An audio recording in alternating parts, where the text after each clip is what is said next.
এমন কোনো জায়গা নেই যেখানে ছত্রাকের সংক্রমণ হয় না। রোগীরা এসে কমপ্লেন করে আমাদের কাছে যে আমরা তো মলম দিয়েছি, ওষুধ খেয়েছি, কিন্তু আমার কালো দাগ ছাড়ছে না। হয় দাঁত হলেই আমরা পাড়ার ফার্মেসি বা লোকাল যে কবিরাজ তাদের কাছে চলে যাই। কোনো অবস্থাতেই দাঁতের জন্য স্টেরয়েড ব্যবহার করা যাবে না। দাঁত বা ছত্রাকের আক্রমণে স্টেরয়েড হচ্ছে হারাম।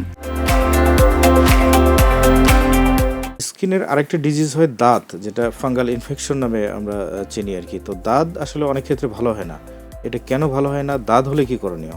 দাঁত বা ছত্রাকের আক্রমণ এটা এক ধরনের আমাদের খুব কমন একটা ডিজিজ। হ্যাঁ, যখন এটা দাঁত সবাই মানে বাঙালিরা বলে যে রিং ওয়ার্ম, এটা আমরা বলি গোল গোল চাকা চাকা, এবং অনেক সময় এটা ম্যাপের মতো মানচিত্রের আকারে থাকে অনেকটা জায়গা যেখানে আসলে ঘাম বসে।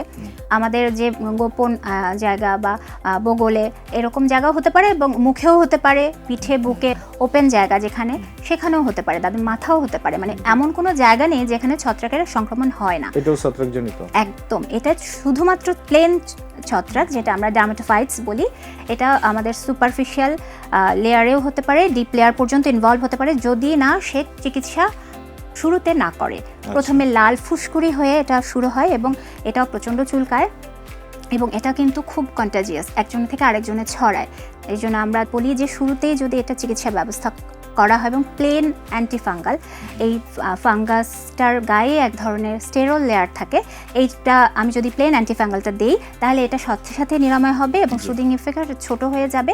এবং এই চিকিৎসা ব্যবস্থাটা আমাদের একটু দীর্ঘমেয়াদী, আগেকার মতো এখন অবস্থা নেই। ছত্রাকের আক্রমণটা এত ভিগারাস বা বলবো এটা এত বেশি বেড়েছে, এটা অনেক দিন থেকে তলা থেকে শুরু হয়। যারা একটু ইমিউনিটি যাদের কম, রোগ প্রতিরোধ ক্ষমতা কম, এদের দেখা যায় যে ছত্রাকের সংক্রমণ হয়। আবার অনেক সময় কারণও জানা যায় না, একজন থেকে আরেকজন যেহেতু ছড়ায় যায়। তো আমরা প্লেন অ্যান্টিফাঙ্গালটা দিয়ে আমরা শুরুতে নিরাময় করতে পারবো। এটার চিকিৎসা হচ্ছে অ্যান্টিফাঙ্গাল ক্রিম বা ওষুধ ব্যবহার করা। শুধু যে ক্রিম তা না, এটা আমার বুঝে নিতে হবে। যদি অনেক বেশি হয় তাহলে আমরা মুখের কিছু খাওয়ার ওষুধ দেবো, অ্যাজোল গ্রুপ, টার্বিনাফিন গ্রুপসের ওষুধ দেবো, এবং এটা আমাদের ডোজ ডিউরেশন ঠিক রাখতে হবে। আমাদের সবসময় মাথায় রাখতে হবে যে আমরা যদি যেমন আপনার ক্ষুধা লেগেছে, আপনাকে যদি আমি এক গাল ভাত দিয়ে বলি যে আপনার ক্ষুধা কিন্তু নিরাময় হবে না, আপনাকে কমপক্ষে আপনার শরীর অনুযায়ী 8 থেকে 10 গাল ভাত খাওয়াতে হবে। তা আমাদের ওরকম ফাঙ্গাল ইনফেকশনে আমরা যদি লো ডোজে দিই, যেমন 50 গ্রামের যদি আমরা মিলিগ্রাম যদি দিই, যেখানে ওই ব্যক্তিটার 350 বা 400 মিলিগ্রাম করে লাগবে পার ডে। তো আমাদের এই জিনিসটার জন্য হলেও বিশেষজ্ঞ ডাক্তারের শরণাপন্ন হতে হবে, একদম স্কিন স্পেশালিস্টের কাছে যেতে হবে। সবার কাছে গিয়ে ধরনার ইউজুয়ালি যেটা হয়, দাঁত হলেই আমরা পাড়ার ফার্মেসি বা লোকাল যে কবিরাজ তাদের কাছে চলে যাই, এবং এই ভুলটাই তারা প্রথমে প্রাইমারি লেভেলে করে থাকে। কিছু ওষুধ আছে যেটা এই ক্ষেত্রে ইউজ করা যায় না, সেগুলো কি?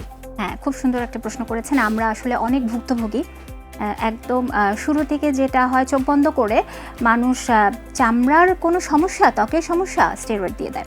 কিন্তু আমাদের এটা মাথায় রাখতে হবে, দাঁত বা ছত্রাকের আক্রমণে স্টেরয়েড হচ্ছে হারাম, এবং এটা আমরা লং রানে ক্ষতি করে। জি, স্টেরয়েড যেটা করছে, যেহেতু এটা একটা প্রদাহ, এই ইনফ্লামেশনটা কমিয়ে দিচ্ছে, কমিয়ে দিয়ে সে একটা আরাম পাচ্ছে, একটা সুদিং ইফেক্ট হচ্ছে, কমিয়ে দিচ্ছে, কিন্তু এটার চেহারাটা একদম অন্যরকম করে ফেলছে। যেহেতু এটা লাল রং থাকে এবং মাঝখানে এটা প্লেন থাকে, এটা দেখে বোঝা যায় যে এটা দাঁত। কিন্তু যখন আমরা দীর্ঘদিন স্টেরয়েড দিচ্ছে, সে হয়তো ওই চুলকানির থেকে একটু নিরাময় হয়, সে আরাম পায়, কিন্তু ওটা আস্তে আস্তে কালো হয়ে হাইপারকেরাটিনাইজেশন হয়, স্কিনের লেয়ারটা একদম কুচকুচে কালো হয়ে যায়। এই কন্ডিশনটাকে আমরা বলি টিনিয়া ইনকগনিটো।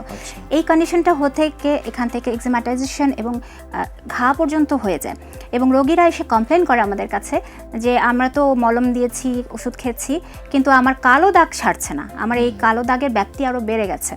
কিন্তু সে হয়তো বলছে যে, তখন আমাদেরকে দেখায় যে কম্বিনেশন ড্রাগ ব্যবহার করে। এটা সবচেয়ে মারাত্মক ভুল হয়। শুধু দেশ না, দেশের বাইরে থেকেও অনেক সময় ইন্ডিয়া থেকেও আসে, তখন দেখা যায় যে একটা কম্বো ড্রাগ দিয়ে দেয়। কম্বো ড্রাগ কি?